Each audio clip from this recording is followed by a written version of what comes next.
दोस्तों, मेरा नाम है आकांक्षा सुकीर्ति। तो स्वागत है आपका सुकीर्ति क्लासेस में। तो आज यूपी पीसीएस के द्वारा कंडक्ट कराई गई असिस्टेंट प्रोफेसर का एग्जाम हुआ था।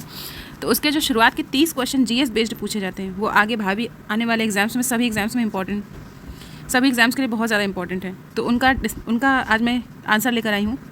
तो इसमें सबसे पहला क्वेश्चन हम लोग देखते हैं कि किसी निश्चित कोड भाषा में हिम माइनस एस को 21 लिखा जाता है और उसी कोड भाषा में SIF माइनस TAG को किस प्रकार लिखा जाएगा। कुछ नहीं, कोड ABCD निकाल लेना, उनको जोड़ लेना, माइनस ACE का कोड निकाल के जोड़ लेना, जो वो 21 आएगा। अब इसी में सिप और टैग को माइनस कर लेना तो 16 आंसर आ जाएगा। फिर आगे अगला दे रखा है कि मिसेज़ यूनिवर्स का ताज जीतने वाली पहली भारतीय महिला पूछा गया, तो ये हो जाएंगे शेरी सिंह। अगला यहाँ पर दे रखा है क्वेश्चन कि पृथ्वी की उत्पत्ति से संबंधित निहारिका परिकल्पना किसने प्रस्तुत की है, तो इसका हो जाएगा लाप्लास। अब राजस्थान के अर्धशुष्क क्षेत्रों में पीने के पानी के भंडारण के लिए पारंपरिक भूमिगत टैंकों को क्या कहा जाता है, तो ये हो जाएगा टंका।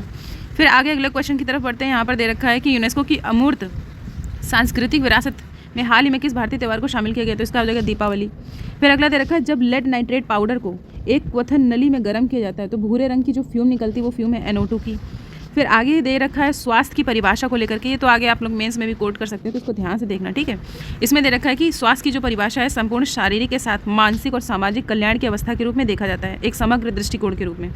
फिर दे रखा है कि क्या है, जो केवल रोग और दुर्बलता की अनुपस्थिति नहीं है, तो इसका आंसर हो जाएगा WHO द्वारा ये डेफिनेशन दी गई है। कहीं भी रख देना आप लोग, मेंस में कहीं भी इसको कोट कर सकते हैं, WHO द्वारा स्वास्थ्य की परिभाषा क्या दी गई है।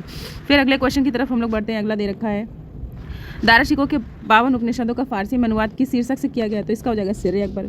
फिर अगला मैचिंग को लेकर के क्वेश्चन दे रखा है, पॉलिटी से ये सुमेलित नहीं है, कौन से सुमेलित नहीं है, तो 42वां 44वां संविधान संशोधन 73वां 74 बहुत ज़्यादा इंपॉर्टेंट रखते हैं, दिमाग में रहते भी हैं।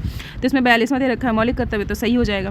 फिर अगला दे रखा है 44वां संपत्ति के अधिकार को खत्म कर दिया गया, तो मौलिक अधिकार के दर्जे से, ये भी सही है। 73वां संविधान संशोधन पंचायती राज, ये भी सही है। और ये स्थानीय स्वशासन होना चाहिए, यहाँ केंद्र राज संबंध दे रखा है, तो यही गलत हो जाएगा, ये आंसर हो जाएगा। फिर अगला क्वेश्चन हम लोग देखते हैं। अगला दे रखा है कि भारत के वर्तमान मुख्य न्यायाधीश के संदर्भ में, तो वर्तमान न्याय जो मूर्ति हैं जस्टिस सूर्यकांत हैं। काफ़ी ज़्यादा विवादित मुद्दा भी रहा अभी कॉकरोच वाले इशू को लेकर के, कि इन्होंने किस तरीके का बयान दिया। फिर उसके बाद दूसरा स्टेटमेंट दे रखा है कि सूर्यकांत भारत के 52वें नहीं 53वें 53rd मुख्य न्यायाधीश है, तो दूसरा गलत हो जाएगा, तो केवल एक सही हो जाएगा। फिर आगे अगले क्वेश्चन की तरफ देखते हैं। अगला दे रखा है कॉफ़ी की कौन सी किस्म जो शुरुआत में यमन से लाई गई थी और भारत में उत्पादित की जाती है और दुनिया भर में उसकी बहुत मांग है, तो ये हो जाएगा अरेबिका। फिर अगला प्रधानमंत्री के चरणबद्ध भारत के प्रधानमंत्री को उनके कार्यकाल की कालानुक्रमिक क्रम में व्यवस्थित कीजिए। तो अब इसमें सीधे कुछ भी नहीं याद आ रहा, तो PV नरसिम्हा राव से याद रखना। अब ये HD देवगौड़ा 96 के टाइम पे है, PV नरसिम्हा राव LPG के टाइम पे 91। फिर तो आप सबसे लास्ट में HD देवगौड़ा का रख दोगे, और फिर PV नरसिम्हा राव को उससे पहले चरण सिंह आए थे, उससे पहले VP सिंह, तो ए हो जाएगा। अगले क्वेश्चन की तरफ बढ़ते हैं। अगला दे रखा है रिक्त स्थान की, अब हम लोग बचपन से पढ़ते चले आ रहे AEIOU, तो उसी का क्रोनोलॉजिकल है AEIO लगा दो, O से 2 दे रखे हैं, फिर इधर से बढ़ा दो EIOU, कुछ नहीं, नॉर्मल सा है, आप देखेंगे इसको समझ में आ जाएगा। अगला क्वेश्चन दे रखा है नवीं सदी के अब्बासिद जो खलीफा हैं वो अल मामून ने निम्नलिखित में से किस अकादमी की स्थापना की जिसने दर्शन विज्ञान पर यूनानी फारसी संस्कृत ग्रंथों का अरबी में अनुवाद करने की महत्वाकांक्षी परियोजना को हाथ में लिया, तो इसका हो जाएगा बयात अल हिकमा। अगला दे रखा है, अगला क्वेश्चन हम लोग बढ़ते हैं। अगला दे रखा है कथन दे रखे हैं, इसमें दे रखा है कि अभी कथन खादर मिट्टी जो है बांगर की तुलना में अधिक उपजाऊ होती है। क्यों? खादर जो होती है नई जलोढ़ मिट्टी होती है जिसमें महीन कणों की सांद्रता अधिक होती है और कंकड़ ग्रंथियाँ जो होती है वो कम होती है, तो दोनों सही है। स्पष्ट अगले क्वेश्चन की तरफ बढ़ते हैं, मतलब कथनों कारण दोनों सही है। अगला आयोग को लेकर दे रखा है विश्वविद्यालय अनुदान आयोग UGC के बारे में, तो 1953 है। अब यहाँ पर 1917 में सैडलर कमीशन आया था, उसमें पूछा गया कौन सा सुमेलित नहीं, तो यही सुमेलित नहीं है। राधा कृष्णन आयोग 4849 में, और सर चार्ल्स वुड डिस्पैच ये जिसके तहत 3 यूनिवर्सिटी कलकत्ता, बॉम्बे, मद्रास बनाई जाती हैं। फिर आगे हम लोग अगले क्वेश्चन की तरफ देखते हैं। तो अगला दे रखा है सर्वाधिक ज्वालामुखी, हम लोग बचपन से पढ़ते चले आए, पैसिफिक रिंग ऑफ फायर, ये परिप्रशांत महासागरीय मेखला। अगला क्वेश्चन आते हैं। अगला दे रखा है संयुक्त राष्ट्र जलवायु शिखर सम्मेलन COP30, तो ये ब्राज़ील में है। फिर अगला दे रखा है भारत का राष्ट्रपति राज्यसभा में कितने सदस्य मनोनीत कर सकता है, तो 12। फिर अगला क्वेश्चन आ जाता है कि भारतीय राष्ट्रीय कांग्रेस का पहला अधिवेशन कब हुआ, कहाँ हुआ, कितने प्रतिनिधि थे। थोड़ा ज़्यादा वेरिएशन, इतना ज़्यादा डीप में नहीं जाके पूछना चाहिए, लेकिन ये इंपॉर्टेंट संगठन है तो इसलिए प्रतिनिधि तो याद ही रहते हैं। अब 28 दिसंबर 1885 मुंबई।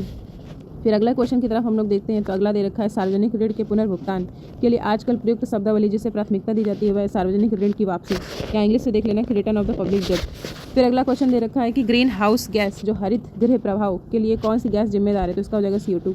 अगला बीबीजी रामजी योजना के बारे में दे रखा है कि मनरेगा की जो बीबीजी रामजी विकसित भारत गारंटी रोजगार आजीविका मिशन अधिनियम 2025 मनरेगा की तुलना में एक महत्वपूर्ण उन्नयन प्रतिनिधित्व करता है। क्यों? अब क्यों कर रखा है? अब सरकार इसकी जो खामियां उसकी कमियां हैं, संरचनात्मक कमजोरी, ग्रामीण रोजगार बढ़ाने में असमर्थ, पारदर्शिता, योजना का अभाव, जवाबदेही का अभाव, ये सारे हो जाएंगे। फिर आगे अगले क्वेश्चन की तरफ जाते हैं। तो यहाँ दे रखा है कि कौन संविधान की प्राधिकारी 10वीं अनुसूची के तहत लोकसभा के सदस्यों की अयोग्यता। अब 10वीं अनुसूची में दल बदल है, दल बदल से जितने भी राइट्स हैं सब लोकसभा अध्यक्ष को ही हैं। फिर अगला देखते हैं, अगला दे रखा निम्नलिखित में से कौन सतत विकास की अवधारणा को सबसे अच्छी तरीके से समझाता है, तो वर्तमान आवश्यकताओं को पूरा करते हुए भविष्य की आवश्यकताओं को नुकसान पहुँचाए बिना। यही सस्टेनेबल डेवलपमेंट का यही मुख्य उद्देश्य है कि आज के टाइम पे आवश्यकताओं को पूरा करो, भावी पीढ़ी के लिए बचा के रखो, उनके लिए ख़त्म ना करो। बाकी सारे देख लो बेकार से दे रखे हैं। अंतर्राष्ट्रीय संस्थाओं द्वारा नियंत्रित विकास, ये तो होगा नहीं। प्राकृतिक संसाधनों के प्रयोग के बिना विकास, केवल आर्थिक विकास पर आधारित विकास। फिर अगला चलो अगले क्वेश्चन की तरफ आ जाते हैं। अगला दे रखा है व्यष्टि अर्थव्यवस्था और समष्टि अर्थव्यवस्था का सर्वप्रथम निर्माण किसने किया था। थोड़ा सा कन्फ्यूजन हो सकता है कीन्स और ये फिश को लेकर, तो ध्यान रखना यहाँ रेगनर फिश है। फिर अगला क्वेश्चन दे रखा है सिख धर्म के संस्थापक गुरु नानक देव, तो बहुत ज़्यादा चर्चित क्वेश्चन है, तो ये तो तलवंडी 1469 है। फिर अगला क्वेश्चन दे रखा है भगत सिंह के बारे में कि अगला क्वेश्चन दे रखा है कि भगत सिंह निम्नलिखित में से किस संस्था के संस्थापक सचिव थे, तो यहाँ हो जाएगा पंजाब नौजवान भारत सभा।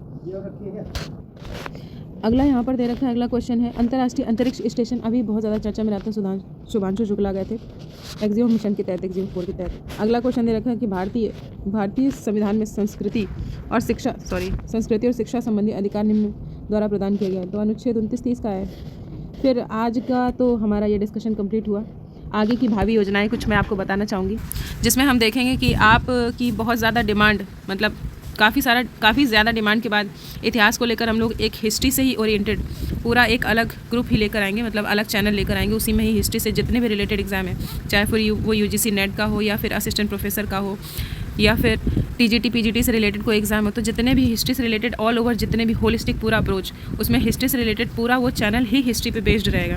तो अभी हमने यहाँ इस चैनल पर तो GS का पेपर डिस्कशन कर लिया, लेकिन उस चैनल में हम लोग जो अभी आज का जो पेपर हुआ असिस्टेंट प्रोफेसर का UPPCS द्वारा जो कराया गया है, तो उस पेपर के डिस्कशन के साथ ही हम लोग उस पेपर की उस चैनल की शुरुआत करेंगे। तो आप लोग उस चैनल से जुड़ जाइए, जिसके लिए भी जिसको भी आगे आने वाले इस हिस्ट्री से रिलेटेड जितने भी एग्ज़ाम हैं आगे मतलब अपीयर होना है, तो सभी लोग उससे जुड़ जाइए, काफ़ी ज़्यादा फ़ायदेमंद है आप सभी के लिए। बाकी इस चैनल पर जो हम लोग GS बेस्ड ओरिएंटेड जो नई सीरीज़ लाने वाले हैं, चाहे वो हिस्ट्री से हो चाहे वो मॉडर्न हिस्ट्री से हो, जितने भी RO UPPCS वो हमारी एज इट इज़ रहेगी, और करंट अफेयर का भी हम लोग जो सीरीज़ लेकर आ रहे हैं वो सारी चीज़ें एज इट इज़ रहने वाली हैं। तो ज़्यादा से ज़्यादा इस वीडियो को लाइक कीजिएगा, सब्सक्राइब कीजिएगा, और उस चैनल से भी जुड़िएगा जिनकी डिमांड है, जिनके आगे एग्ज़ाम्स वगैरह लगे हुए हैं। तो फिर इसी के साथ मैं चलती हूँ। नमस्कार।